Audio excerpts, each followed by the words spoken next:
श्री शिवाय दोस्तों। चैत्र नवरात्रि के किसी भी दिन कर लेना 5 स्वास्तिक वाला ये प्राचीन काल के समय का महा उपाय जीवन के हर कष्टों से तुरंत मिल जाएगी। आपको मुक्ति माता दुर्गा जी के आशीर्वाद से न सिर्फ आपके जीवन में होगी धन की वर्षा, बल्कि आप बन जाओगे करोड़पति। खुशियों से भर जाएगा आपका घर। दोस्तों, शास्त्रों के अनुसार चैत्र नवरात्रि के दौरान अगर कोई भी मानव माता रानी जी की थोड़ी सी भी पूजा पाठ साधना कर लेता है तो माता रानी जी उस मानव को तुरंत ही अपना आशीर्वाद दे देती है। उस मानव के जीवन हर कष्ट को जड़ से नष्ट कर देती है। दोस्तों, नवरात्रि एक ऐसा शुभ है जिस दौरान अगर कोई भी मानव माता रानी जी की शरण में जाता है, माता रानी जी उस मानव को अपनी कृपा जरूर देती है। उस मानव के जीवन के हर तरह की परेशानी से उसको मुक्ति दिला देती है। शास्त्रों में वर्णित है कि अगर आप चैत्र नवरात्रि के दौरान विधि विधान से माता रानी जी की पूजा पाठ करते हैं तो इससे आपके जीवन में आपको आपके भाग्य के साथ मिलता है, आपको आपके सौभाग्य के साथ मिलता है, आपकी किस्मत में चमक आती है और माता रानी जी की कृपा से आप जिस कार्य को भी शुरू करते हैं उस कार्य में आपको हासिल होती है। और चैत्र नवरात्रि एक ऐसा समय होता है दोस्तों जिस दौरान गया उपाय कभी भी खाली नहीं जाता है। वेद पुराणों के अनुसार चैत्र नवरात्रि का समय एक बहुत शुभ समय होता है जिस दौरान अगर कोई भी मानव कोई भी उपाय करता है तो उस मानव को उस उपाय का पलट करके करोड़ों गुना लाभ मिलता है। और अगर आज आपने हमारे वीडियो में बताए हुए 5 स्वास्तिक वाले उस प्राचीन काल के समय के महा उपाय को कर लिया जिसके बारे में तंत्र शास्त्र में साफ साफ लिखा हुआ है, तो साक्षात आपको माता रानी जी का वो वरदान और वो आशीर्वाद मिलेगा जिसके बाद न सिर्फ बल्कि आपके पूरे परिवार के जीवन में एक चमत्कारी और सकारात्मक बदलाव आएगा। सबसे पहले तो हम ये जानकारी दे देना चाहते हैं, एक साल में 4 नवरात्रियां आती हैं। 2 गुप्त नवरात्रि होती है, एक चैत्र नवरात्रि होती है और एक चैत्र होती है। इस बार 9 अप्रैल 2024 दिन से नवरात्रि शुरू हुई है, वो चैत्र नवरात्रि शुरू हुई है। इसका जो समापन होगा वो 17 अप्रैल 2024 को होगा। इस बार की चैत्र नवरात्रि पूरे 9 के 9 होगी, ना एक भी दिन कम ना एक भी दिन ज्यादा। दोस्तों, चैत्र नवरात्रि को हमारे हिंदू धर्म में बहुत ही विशेष और खास महत्व दिया गया है। चैत्र नवरात्रि के दौरान दुर्गा जी स्वर्ग से धरती पर वास करने आती है।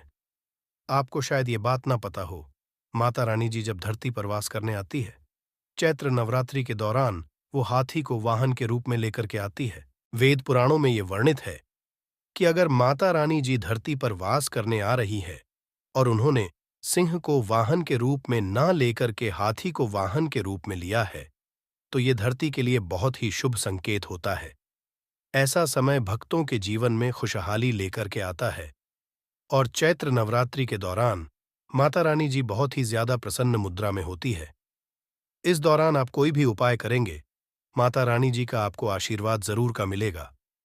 खास तौर से अगर आपने आज हमारे वीडियो में बताए हुए तंत्र शास्त्र वाले 5 स्वस्तिक वाले प्राचीन काल के समय के महा उपाय को सही मुहूर्त पर विधि विधान से कर लिया जिसके बारे में आज के में हम आपको बताने आ रहे हैं, तो मान के चलिए न सिर्फ आपके जीवन का हर कष्ट जड़ से नष्ट हो जाएगा बल्कि आपके जीवन में माता रानी जी के आशीर्वाद से आपको धन, सुख, वैभव, ऐश्वर्य की प्राप्ति होगी। दोस्तों, आपने देखा भी होगा जब भी चैत्र नवरात्रि आने वाली होती होगी आपके घर पर 2-4 दिन पहले साफ सफाई शुरू हो जाती होगी। आपने कई लोगों को देखा होगा कि वो चैत्र नवरात्रि के पूरे 9 दिन का व्रत रखते हैं, माता रानी जी के लिए चौकी लगाते हैं, माता रानी जी के लिए की स्थापना करते हैं। और वेद पुराणों में बताया गया है कि अगर कोई भी मानव माता रानी जी के लिए 9 के 9 दिन का व्रत रखता है उस मानव के लिए स्वर्ग के दरवाजे खुल जाते हैं। दोस्तों, हर मानव ये चाहता है कि वो पूरे 9 के 9 दिन का व्रत माता रानी जी के लिए करें, विधि विधान से माता रानी जी की पूजा पाठ करें। परंतु दोस्तों, आज का समय एक ऐसा समय है जब लोग अपने घर के लालन पोषण में इतना परेशान हैं, अपनी नौकरी के चलते इतना ज्यादा तनाव में रहते हैं कि 9 के 9 दिन का व्रत तो बहुत दूर की बात है, 9वें दिन भी रख पाना बहुत से लोगों के लिए नामुमकिन जैसा है। परंतु हमारे वेद पुराणों में इसके लिए कुछ विकल्प बताए गए हैं और इन विकल्पों का अगर आप सही तरह से इस्तेमाल चैत्र नवरात्रि के दौरान करते हैं तो साक्षात आपको माता रानी जी का वरदान और आशीर्वाद मिल सकता है। और अगर आज आपने हमारे वीडियो में बताए हुए 5 स्वास्तिक वाले प्राचीन काल के समय के उस महा उपाय को कर लिया, जिसके बारे में आज के इस वीडियो में हम आपको बताने आ रहे हैं, तो मान के चलिए इस उपाय को करने के बाद आपके जीवन में ढान आना शुरू हो जाएगा। आपके जीवन में आने के रास्ते खुल जाएंगे। जिस नौकरी की तैयारी कर करके आप थक चुके थे, वो नौकरी आपकी लग जाएगी। आपने कोई ऐसा कर्ज लिया हुआ था जिसके बोझ में आप लोग दबते हुए चला रहे थे, उस कर्ज बोझ से आपको मुक्ति मिल जाएगी। आपके घर की बरकत होगी, आपके घर की उन्नति होगी और माता रानी जी की कृपा सदैव आप पर बनी रहेगी। दोस्तों, जिस 5 स्वास्थ्य के चिन्ह के महाउपाय के बारे में हम आपको बताने आ रहे हैं, ये एक ऐसा महाउपाय है जिस उपाय को जैसे ही आप करेंगे, मान के चलिए ना सिर्फ आपके बल्कि आपके पूरे परिवार के जीवन के समस्त तरह के दुख परेशानी कष्ट से आप लोग मुक्ति मिल जाएगी। और सही माहौल पर ये उपाय करने के बाद न सिर्फ आपके बल्कि आपके पूरे परिवार के जीवन में एक और सकारात्मक बदलाव आएगा। बस इस उपाय को करने की शर्त यह है कि इसको आपको सही मार्ग पर करना होता है और उसी की पूरी जानकारी हम आपको इस वीडियो में देने जा रहे हैं। इसीलिए इस वीडियो को लास्ट तक अंत तक बिना भगाए देखिएगा। और अगर आप चाहते हैं कि माता दुर्गा जी का आशीर्वाद सदैव आप पे और आपके परिवार पर बना रहे, माता रानी जी की कृपा से आप अपने जीवन में बहुत ही उन्नति करें ही आगे जाए, तो दोस्तों, पूरी सच्ची श्रद्धा और पूरे विश्वास के साथ इस वीडियो को लाइक कर दीजिए और कमेंट बॉक्स में जाकर के तुरंत लिख दीजिए जय माता दी, जय माता रानी जी की। और एक काम कीजिएगा, कमेंट बॉक्स में अपनी राशि कर दीजिएगा। आपकी राशि के अनुसार कोई भी ऐसा उपाय होगा जो इस नवरात्रि के दौरान करके आप लाभ पा सकते हैं, वो आके हम आपके कमेंट के रिप्लाई में बता देंगे। परंतु आपसे निवेदन था, वीडियो लाइक करना मत भूलिएगा। तो देखिए दोस्तों, 5 स्वास्तिक का जो महा उपाय हम आपको बताने आ रहे हैं, इस उपाय को आप नवरात्र के किसी भी दिन कर सकते हैं। बस इस उपाय को करना कैसे, इस बात का ध्यान रखिएगा। इस उपाय को करना है आपको नवरात्रि के किसी भी दिन सूर्यास्त के बाद, किसी भी सूर्यास्त के बाद आपको नहाना है, धोना है, कपड़े पहनने हैं। देखिए, लाल ही कपड़े क्यों पहनने हैं? क्योंकि माता रानी जी को लाल रंग बहुत प्रिय है। उनकी पूजा जब भी लाल रंग का इस्तेमाल किया जाए, वो पूजा तुरंत सिद्ध हो जाती है।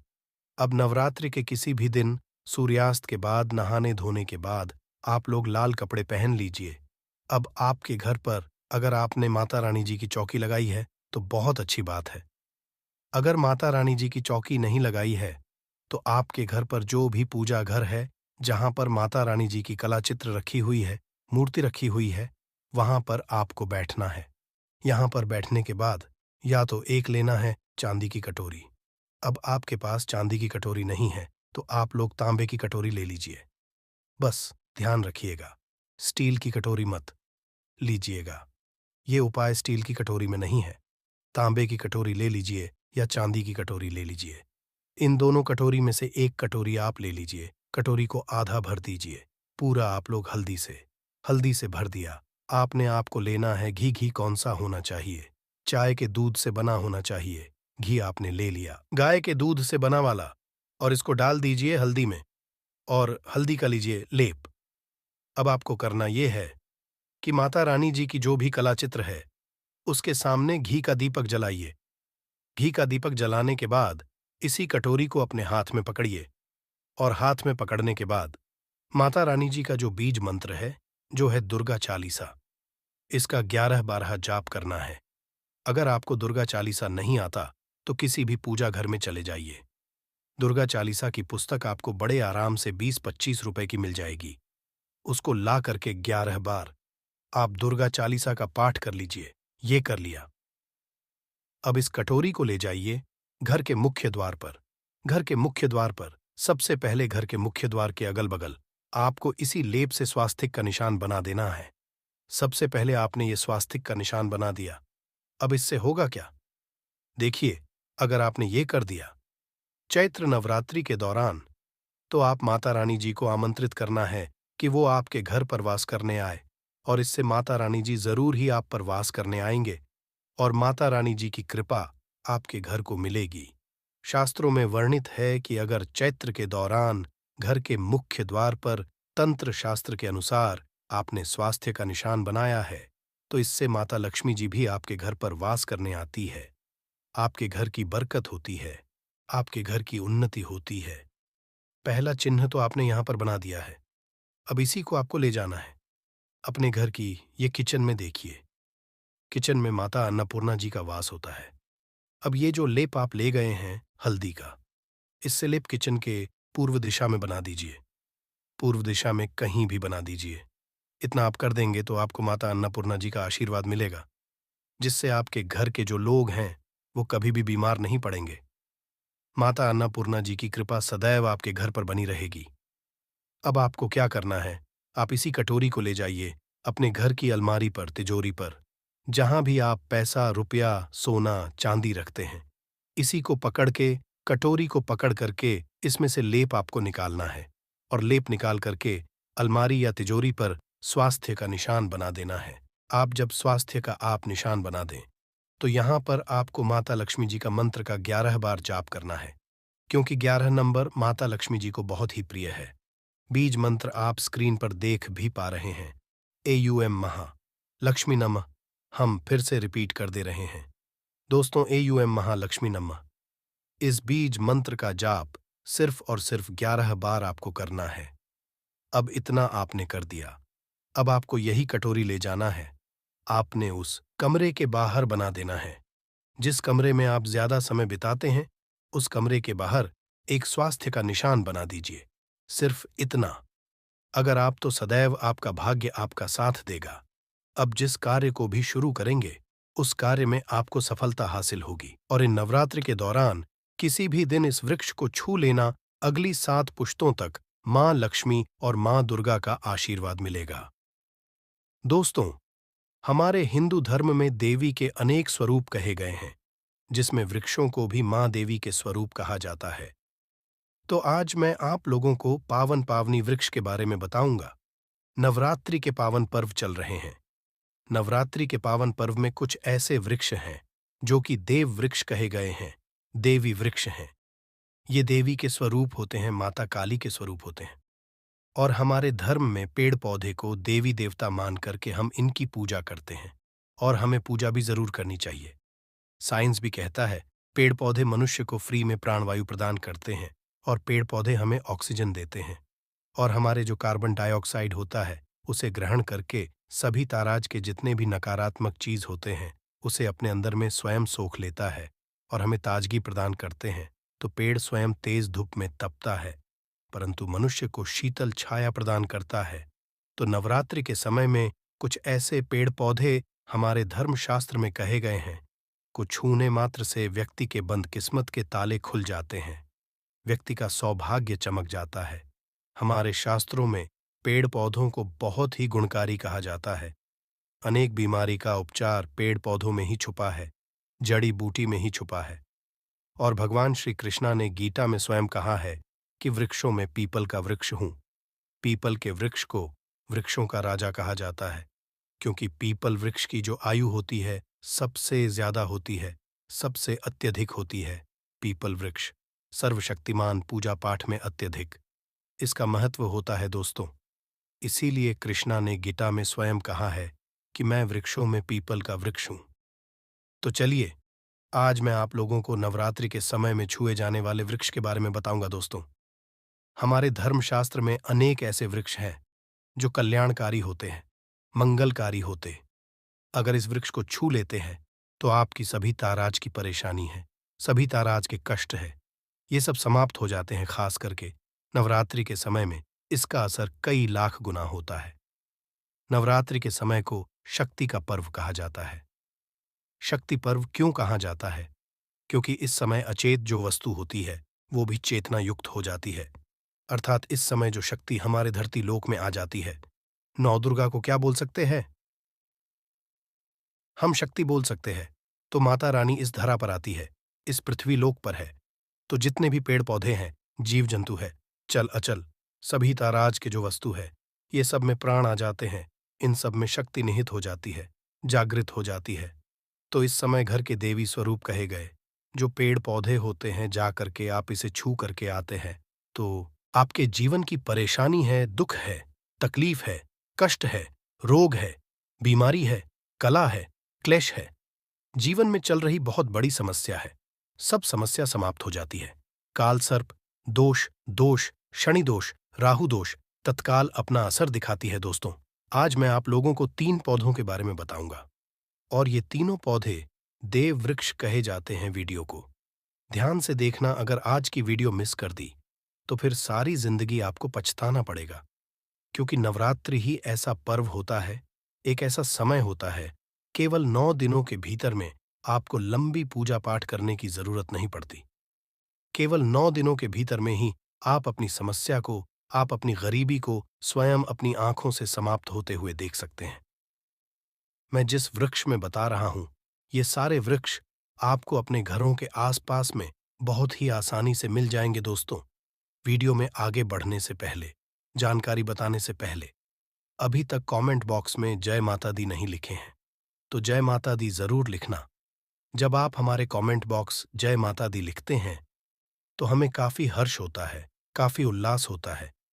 आप हमारी वीडियो को लाइक करते हैं तो हमारा मनोबल बढ़ता है और आप सभी लोगों के लिए इस तारा ज्ञान भरी जो अच्छी अच्छी जानकारी होती है, आप सभी लोगों के करके आते हैं। तो अगर आप इस ताराज की जानकारी में इंटरेस्ट रखते हैं, स्माइल फैमिली चैनल को अगर सपोर्ट करना चाहते हैं, तो आप हमारे चैनल को सब्सक्राइब कर हमारा सपोर्ट जरूर करें। दोस्तों, मेरे जो उपाय होते हैं, आप लोगों को मैं सरल से सरल, आसान उपाय बताता हूं, जो उपाय बहुत ही सरल होते हैं, बहुत ही आसान होते हैं और ये रामबाण काम करते हैं। जिस तरह आज प्रभु राम के जो बाण होते हैं अचूक होते हैं, उसी तरह आज मेरे वीडियो में बताए गए जो उपाय होते हैं अचूक होते हैं, कभी भी असर नहीं होते हैं। तो वीडियो को ध्यान से देखना, कौन से ऐसे 3 वृक्ष हैं जिसे हमें छू करके नवरात्रि के समय में जरूर आना चाहिए। एक खास बात सभी दर्शकों को बताना चाहूंगा, नवरात्रि के समय में जितना ज्यादा हो सके देव वृक्ष की पूजा जरूर करना। दोस्तों, देव वृक्ष में कई तारा आज के वृक्ष होते हैं। चलिए मैं आप लोगों को बताना चाहूंगा कौन से को छूने से हमारी गरीबी मिटती है। पहला जो वृक्ष है, बेल का वृक्ष। जो बेल का वृक्ष है, ये वृक्ष माता पार्वती के पसीने से उत्पन्न हुआ है। स्कांदा पुराना के जो माता पार्वती है, ये देवी स्वरूप कही गई है, अर्थात ये 9 दुर्गा के स्वरूप कही गई है। तो स्कंदा पुराना की कथा में कहा गया है, जो बेल का वृक्ष है, माता पार्वती के पसीने से उत्पन्न हुआ है। इसकी डाली में पार्वती, जड़ में ब्रह्मतने में विष्णु एवं समस्त जो हिस्से हैं उसमें भगवान शंकर जी बसते हैं। संध्या काल में शिव मंदिर के समीप या 9 दुर्गा मंदिर के समीप जो बेल के वृक्ष है, इसके नीचे में घी का दीपक जलाने से व्यक्ति गुणवान एवं पराक्रमी बनता है। व्यक्ति के सभी के मनोरथ की पूर्ति होती है। हमारे धर्मशास्त्र ये भी कहते हैं, नवरात्रि के समय में अगर कोई भी व्यक्ति, जी हां, नवरात्रि के समय में अगर कोई भी व्यक्ति बेल के वृक्ष को माता नवदुर्गा का ध्यान करते हुए 7 बार छू करके आ जाते हैं, तो ऐसे व्यक्ति की तत्काल अगर उपवास व्रत रखा है, ध्यान से सुनिएगा, जो लोग उपवास व्रत रखे हैं, ऐसे व्यक्ति की थकान सुस्ती तत्काल चली जाती है। ध्यान से सुनिए, जो व्यक्ति उपवास रखे है, व्रत रखे है, व्यक्ति को कि समय में जितना ज्यादा हो सके संध्या काल में बेल के वृक्ष को जरूर छूना चाहिए। केवल आप ज्यादा नहीं छू सकते तो 7 बार छू करके जरूर आ जाना और बेल वृक्ष के नीचे में घी का दीपक जरूर जला देना। दोस्तों, घी का दीपक जलाते हैं तो इसके क्या फायदे मिलते हैं, ये भी इस वीडियो में बताऊंगा। मैं सारी जानकारी इस वीडियो में विस्तार से बता रहा हूं, इसलिए आज की वीडियो थोड़ी बड़ी बन सकती है। हो सकता है 15 मिनट की वीडियो बन जाए, परंतु अपना पूरा समय ना देना, क्योंकि जब हम उपवास व्रत रखते हैं तो हमारे शरीर में काफी थकान आ जाती है, हमारे शरीर में की कमी होने लगती है। हालांकि हमें अध्यात्म ऊर्जा हासिल होती है, परंतु हमारे शरीर में ऊर्जा की कमी होने लगती है। भोजन ना करने के कारण हमारे शरीर में ऊर्जा की कमी होती है और इस ऊर्जा को बरकरार रखने के लिए, इस ऊर्जा को हासिल करने के लिए हमें बेल वृक्ष को छूना चाहिए। दोस्तों, अनेक संत महात्माओं ने बेल वृक्ष के पत्ते को खा करके तपस्या की है एवं कई तारा सिद्धियां हासिल की है। धर्मशास्त्र कहते हैं, अगर नवरात्रि के समय में बेल के पत्ते खाए जाए तो जो व्यक्ति लंबे समय से जो मंत्र के जाप कर रहे हैं, सिद्धि हासिल नहीं हो पा रही है, फिर कुछ आप सिद्धि को हासिल कर रहे हैं, जो सिद्धि आपको काफी लंबे समय से हासिल बेल के पत्ते खाने से वह सिद्धि जल्दी हासिल होती है। इसके नीचे घी का दीपक जलाने से हमें सिद्धि की हासिल होती है। सिद्धि का मतलब होता है कार्य में सफलता। तो जो लंबे समय से आपके कार्य नहीं हो पा रहे हैं, उस कार्य में नवरात्रि के समय में जितने भी दिन हो सके, आप जो जब भी आपको समय मिले तो शाम के समय में घी का दीपक जरूर जला देना। और अगर कोई भी व्यक्ति नवरात्रि के समय में सुनिए, अगर कोई भी व्यक्ति नवरात्रि के अगर बेल वृक्ष की जड़ में दूध चढ़ाते हैं तो सभी ताराज के व्याधि दूर होती है। अगर सिंदूर युक्त गंगा जल चढ़ाते हैं तो व्यक्ति की गरीबी मिटती है। अगर तिल चढ़ाते हैं बेल वृक्ष के जड़ में तो सौभाग्य की हासिली होती है। और अगर बेल वृक्ष के तीनों पत्तों में दोस्तों त्रिदेवी कही गई हैं, जैसे कि महाकाली, महालक्ष्मी, महासरस्वती, तो अगर बेल के जो 3 पत्ते हैं महालक्ष्मी, महाकाली, महासरस्वती के स्वरूप कहे गए हैं, तो बेल के अगर तीनों पत्तों में एम, दूसरे पत्ते में हिरम हुए, तीसरे पत्ते में क्लीन, तो इस ताराज बेल के तीनों पत्ते में लिखकर कि अगर मां नौ दुर्गा को सिंदूर से लिख करके चढ़ाना होता है, सिंदूर से लिख करके चढ़ाया जाए तो तत्काल उसी समय मनोकामना की पूर्ति होती है, कार्य में सफलता मिलती है। कोई लंबे समय से आपकी मनोकामना हो, आप चाहते हैं वो मनोकामना पूर्ण हो जाए, तो ये उपाय जरूर करिएगा। दोस्तों, इसकी जड़ में ध्यान से सुनिए। नवरात्रि के समय में इसकी जड़ में अगर तांबे की कोई भी रिंग होती है, जिसे हम एक ताराज के तांबे की जो धातु है, ये मंगल से जुड़ी हुई है, तो अगर नवरात्रि के समय में इसकी जड़ में तांबे की जो रिंग होती है, अंगूठी होती है, अगर आप 4 अंगुलखन करके दबा करके आ जाते हैं, नवरात्रि भर इसे दबे रहने देना है, इसके बाद अगर पहन लेते हैं तो वह जागृत हो जाती है। क्योंकि जो बेल के वृक्ष है स्वयं जागृत कहे गए हैं, और नवरात्रि के समय में इसकी जो आवरा होती है, इसकी जो ऊर्जा होती है, अत्यधिक बढ़ जाती है। फिर अगर आप इस ताराज की अंगूठी को पहनते हैं तो कभी भी आपको रक्त संबंधी समस्या नहीं आती, शनि का दोष नहीं सताता, राहु की पीड़ा नहीं सताती, और नौ दुर्गा की कृपा से सदैव आप सुरक्षित रहते हैं। ऐसे व्यक्ति की कभी भी अकाल मृत्यु नहीं होती। दोस्तों, मैं पौधे के बारे में जो बता रहा हूं वो पौधा भी जान लीजिए। मैं जो दूसरे पौधे के बारे में बता रहा हूं ये शमी का वृक्ष है। शमी के वृक्ष को जगदम्बा के स्वरूप कहा गया है। जो शमी के वृक्ष हैं ये स्वयं जगदम्बा के स्वरूप हैं। इस पर स्वयं मां जगदम्बा स्वयं साक्षात विराजमान रहती हैं। और कोई भी व्यक्ति अगर संध्या काल में नवरात्रि के समय में इसके नीचे में धूप दीप जलाता है, धुआं दिखता, तो उनकी सभी ताराज की परेशानी दूर होती है। धर्मशास्त्र कहते हैं, अगर कोई भी नवरात्रि के पूरे समय में हो सके, अगर आप एक दिन भी करना चाहते हैं तो आप ये उपाय एक दिन भी कर सकते हैं, पंचमी या सप्तमी के दिन कर सकते हैं। तो हमारे धर्मशास्त्र में कहा गया है, अगर नवरात्रि के समय में लाल चूड़ी अगर कोई भी व्यक्ति मनोकामना बोलते हुए शनि के वृक्ष में बंधे तो वह मनोकामना की पूर्ति होती है। लाल चूड़ी अगर कोई भी महिला जाकर के बांधती है तो उन्हें सौभाग्य की हासिली होती है, उनके पति की भी अकाल मृत्यु नहीं होती। इसकी जड़ में सिंदूर डालने से व्यक्ति को आरोग्य की हासिली होती है। जो लोग लंबे समय से बीमार पड़े हैं, ऐसे व्यक्ति के जो घर में रहने वाले सदस्य हैं, वो लोग जो बीमार पड़े हैं, उनके शरीर से 7 बार सिंदूर को उतारा करके शमी की जड़ में डाल सकते हैं, तो उनके रोग जल्दी ठीक हो जाएंगे। जो लोग लंबे समय से बीमार पड़े हैं या फिर आप बीमारी से बचना चाहते हैं, निरोग रहना चाहते हैं, तो इसकी जड़ में सिंदूर जरूर डालें, मनोकामना पूर्ति करने के लिए।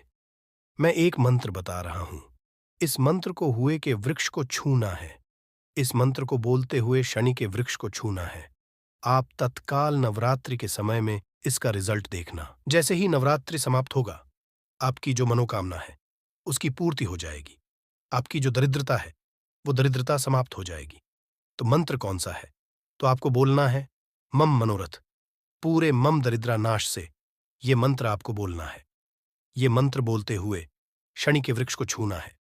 सभी ताराज के आपके मनोरथ की पूर्ति होगी। जो दरिद्रता है, दरिद्रता समाप्त हो जाएगी। छू मंत्र हो, ये आपको छूते हुए बोलना है। आप चाहते हो तो नवरात्रि के समय में मौली धागे भी शामी के वृक्ष पर बांध सकते हो। अधिकतर लोग मौली धागे बांधते हैं। मौली धागे बांधने से माता रानी आपसे बंध जाती है। दोस्तों, कहने का मतलब है कि माता रानी आजीवन आपका साथ देती है, आपके हर कदम में मार्गदर्शन करती है। इसकी जड़ की मिट्टी ला करके ध्यान से सुनिए। नवरात्रि के समय में अगर आप जो है नौ दुर्गा की कर पा रहे हैं, व्रत नहीं कर पा रहे हैं, किसी कारणवश, तो इसकी जड़ की मिट्टी ला करके नवरात्रि के समय में स्नान करने से व्यक्ति का भाग्य उदय हो जाता है। व्यक्ति का भाग्य चमक जाता है। व्यक्ति की जो फूटी किस्मत होती है वो भी चमक जाती है। आप में से अधिकतर लोग बोलते हैं न कि गुरुजी, हमसे लक्ष्मी नाराज हो चुकी है, लक्ष्मी हमारे घर में आना ही बंद कर चुकी है। तो आप चाहते हैं कि लक्ष्मी की कृपा हासिल हो जाए, तो नित्य नवरात्रि के समय में इसकी मिट्टी को ला करके नवरात्रि के समय में स्नान करना शुरू कर दीजिए। नहाने वाले पानी करके स्नान करना शुरू कर दीजिए। आप दोष दूर हो जाएंगे। आपके शरीर से किसी भी तारा आज की पीड़ा है, नकारात्मक शक्ति आपके शरीर में प्रवेश कर गई है, वो भी समाप्त हो जाएगी। दोस्तों, तीसरे क्रम में मैं जिस वृक्ष के बारे में बता रहा हूं मित्रों, इस वृक्ष को देव वृक्ष भी कहा जाता है।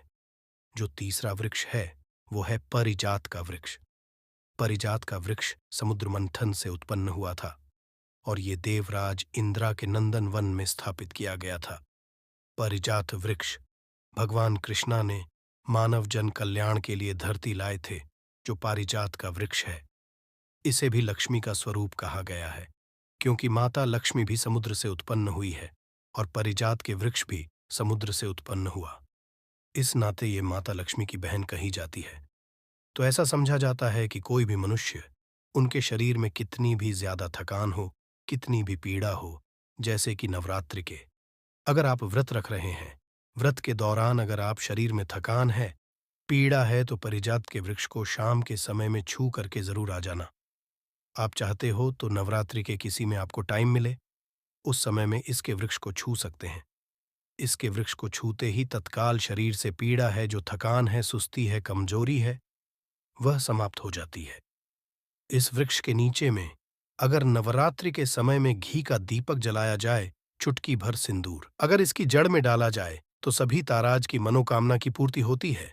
परंतु आपको जरूर करनी है कि हे परिजात वृक्ष, आप देवी स्वरूप कही जाती है, आप हमारी सभी ताराज की पीड़ा को दूर करें। ग्रह दोष है, लक्ष्मी दोष है, इसे आप समाप्त करें। लक्ष्मी स्वयं आपकी बहन है। माता लक्ष्मी का हमारे जीवन में प्रवेश कर जाए, इस तराज का आप हमें आशीर्वाद प्रदान करें। इस तराज से आप इनसे जो है मनोकामना बोल सकते हैं, मनोरथ बोल सकते हैं। ये लक्ष्मी की बहन कही गई है, क्योंकि समुद्र मंथन से ये उत्पन्न हुआ है। तो अगर आप भी जल्द धनवान बनना चाहते हैं, आपके जीवन में कोई कामना अधूरी रह गई है, तो हमने 3 वृक्ष के बारे में बताया है। इन 3 वृक्ष को नवरात्रि के समय में छूना शुरू कर सकते हैं। और अगर कोई व्यक्ति ये तीनों वृक्ष को छू लेते हैं, ध्यान से सुनिए, अगर तीनों वृक्ष को छू लेते हैं, तो ऐसे व्यक्ति के कार्य सफल होने से, ऐसे व्यक्ति की मनोकामना पूर्ण होने से दुनिया की कोई भी शक्ति नहीं रोक पाएगी। मनोकामना पूर्ति करने के लिए, कार्य में प्रगति हासिल करने के लिए, अपनी किस्मत को चमका, सोए हुए भाग्य को जागृत करने के लिए नवरात्रि में ये उपाय जरूर करिएगा। दोस्तों, ये उपाय सोने पे सुहागा होगा। ये आपकी जिंदगी को संवार देंगे, आपकी जिंदगी में चल रही परेशानी को दूर कर देंगे। तो ये जानकारी कैसी लगी, हमें कमेंट सेक्शन में जरूर बताना, और इस जानकारी को तक सीमित मत रखना। इस जानकारी को आगे जरूर शेयर करना, क्योंकि ज्ञान बढ़ाने से ज्ञान बढ़ता है। हो सकता है आप इस वीडियो को शेयर आगे करेंगे तो कोई व्यक्ति नवरात्रि के समय में थकान महसूस करते हैं, पीड़ा महसूस करते हैं, नवरात्रि के समय होती है, किसी भी तरह आज के कष्ट होते हैं, तो इन वृक्षों को छू करके सारे कष्टों से छुटकारा पा सकते हैं। तो समाज कल्याण हेतु इस वीडियो को आगे जरूर शेयर करना। यह शुभ समय भक्तों के जीवन में खुशियों की सौगात लेकर आता है। दोस्तों, बता दें 2024 में इस साल चैत्र के प्रथम दिन मंगलवार होने से माता दुर्गा की सवारी इस बार घोड़ा है। माता दुर्गा जी का घोड़े पर सवार होकर आना शुभ संकेत नहीं समझा जाता। धार्मिक मान्यताओं के अनुसार जब भी माता दुर्गा जी घोड़े पर सवार होकर आती है तो सामाजिक और राजनीतिक स्तर पर बड़े बदलाव देखने को मिल सकते हैं। घोड़े को तीव्रता, युद्ध आदि का प्रतीक समझा जाता है। इसलिए जब भी माता की सवारी घोड़ा होता है तो राजनीतिक गलियारों में हलचल देखने को मिलती है। देश और दुनिया के आसार बन सकते हैं और कोई बड़ा राजनीतिक परिवर्तन भी देखने को मिल सकता है। दोस्तों, इस बार नवरात्रि पूरे 9 दिनों तक मनाई जाएगी। ना एक भी दिन कम, ना ज्यादा। पूरे 9 दिनों तक मनाई जाएगी। मां शेरावाली की खास रूप से पूजा आराधना की जाएगी। चैत्र नवरात्रि का महापर्व इस बार 2024 में 9 अप्रैल दिन मंगलवार से शुरू होकर 17 अप्रैल बुधवार के दिन समाप्त होंगे। ऐसे में चैत्र नवरात्रि पर माता दुर्गा जी की कृपा पाने के लिए कलश स्थापना का शुभ मुहूर्त है। 9 को सुबह 6:02 से 10:16 के बीच कलश स्थापना का शुभ मुहूर्त रहेगा। मुहूर्त में की गई पूजा बहुत ही शुभ मानी जाती है। इससे समस्त देवी देवताओं की कृपा हासिल होती है और पूजा पाठ का फल कई लाख गुना हासिल होता है। ऐसे में जो व्यक्ति नवरात्र आने से पहले घर से ये चीजें हटा देता है तो उसके घर में मां वैष्णव जी का होगा, आगमन माता लक्ष्मी जी का होगा, माता शेरों वाली आपकी खुशियों से भर देंगी। इसीलिए नवरात्रि आने से पहले घर से ये चीजें फौरन हटा दें। दोस्तों, आज हम कुछ ऐसे ही गलतियों के बारे में जानेंगे जो यदि आपके घर में भी होती है तो माता लक्ष्मी कभी नहीं करती। ऐसे घर में प्रवेश फिर चाहे आप कितनी ही पूजा पाठ कर लो, माता लक्ष्मी ऐसे घर में कभी नहीं आती। ऐसे घर से देवी देवता भी सदैव रहते हैं नाराज। दोस्तों, पूरी जानकारी को देखने के लिए इस वीडियो को अंत तक जरूर देखें। सच्ची श्रद्धा से कमेंट बॉक्स में लिखें हर हर महादेव, ओम नमः महादेव के लिए ये लाइक तो बनता है। दोस्तों, सबसे पहले नवरात्रि के पहले ही मंदिर की अच्छी तरह से साफ सफाई कर लें। मंदिर के अंदर यदि पुरानी मालाएं हैं, टूटी फूटी मूर्तियां हैं, उसके साथ ही खाली माचिस के डिब्बे रखे हुए हैं तो उन्हें बाहर फेंक दें तथा टूटी मूर्ति को किसी नदी में प्रवाहित कर दें। घर में छोटे बच्चों को नवरात्रि का व्रत, इससे उनकी जान को खतरा हो सकता है क्योंकि इसमें शरीर को अधिक शक्ति की जरूरत होती है। माता शेरावा की